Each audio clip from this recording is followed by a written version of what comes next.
Bien, segundo ciclo, continuamos un poquito más conociendo esta parte de nuestra historia que conocemos como la Vuelta de Obligado, la batalla de la Vuelta de Obligado, y que marca el hito sobre nuestra historia, reconocido como Día de la Soberanía Nacional.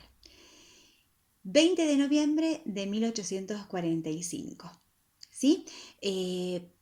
Pensemos en que nuestra conformación como nación libre, independiente y soberana era muy reciente.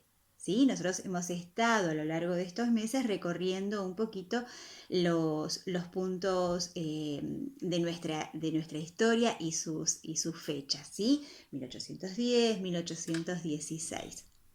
Esto habla de 1845. En ese año, en ese entonces, no éramos República Argentina, nuestra denominación no era esa, éramos la Confederación de Argentina. Una confederación es un conjunto de estados donde los estados que la conforman tienen una cierta autonomía, ¿sí? Una cierta independencia y determinación, autodeterminación, pero que dependen de un poder central. En ese entonces, eh, el poder central, digamos, estaba en manos de la provincia de Buenos Aires a cargo de Juan Manuel de Rosas, un político y militar reconocido como la figura de caudillo. En ese momento, cada uno de los territorios estaba dirigido y a cargo de una figura central con un poder de mando, de liderazgo, poder económico y demás, que eran las figuras de los caudillos. ¿Sí? Un caudillo es un líder o un cabecilla. Ese concepto lo tenés bastante desarrollado dentro del material que te envío como para que puedas profundizar en esto de ver de qué se trata la figura de caudillo y además quiénes eran los caudillos del resto de los territorios nacionales. ¿Sí? Bien, en ese momento las flotas invasoras, ¿sí? Conformadas por dos países unidos, Inglaterra y Francia, por eso se conoce como flota anglo-francesa. ¿Sí? De esa manera también la podemos denominar cuando nos refiramos a esta fecha.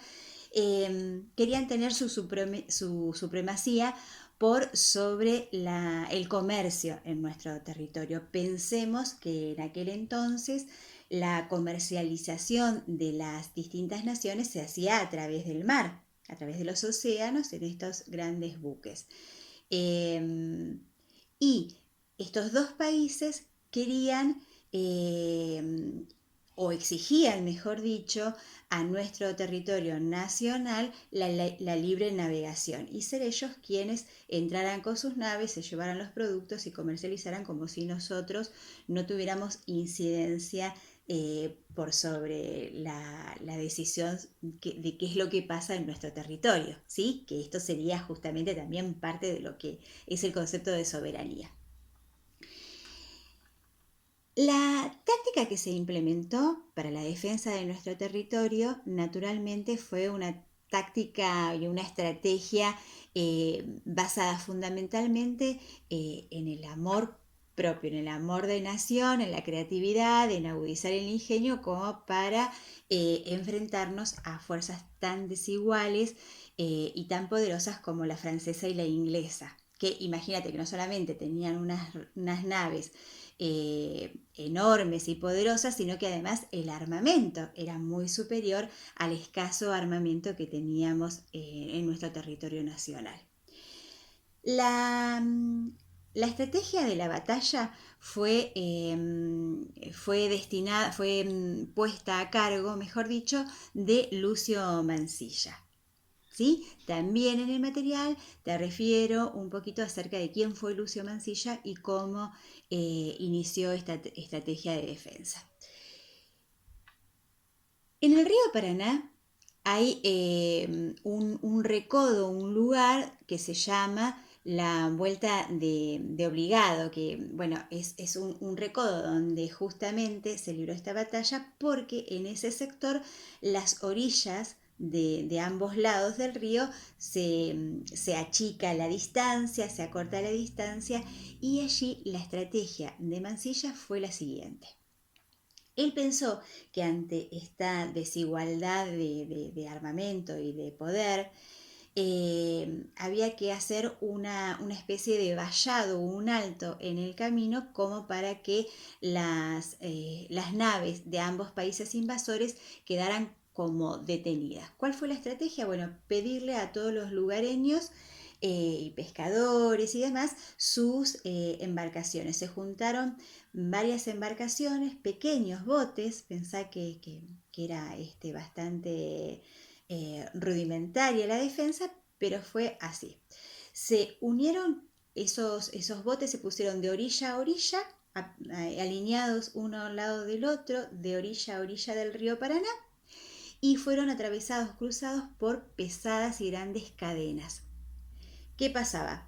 Cuando las naves invasoras iban remontando el río Paraná, se toparon con esta valla conformada por botecitos, por barquitos y pesadas cadenas. En ese momento en el que las naves extranjeras quedaban ahí detenidas hasta esperar poder romper esta valla y poder seguir remontando el río, desde las orillas se arremetía la carga de los cañones que eran de escaso alcance, pero por lo menos se ofrecía allí una especie de enfrentamiento como para disuadir al enemigo o por lo menos demorarlo en cuanto a esta estrategia de seguir avanzando por el río y ganar la entrada a nuestro territorio nacional y apoderarse del comercio, que era lo que buscaban ambas naciones.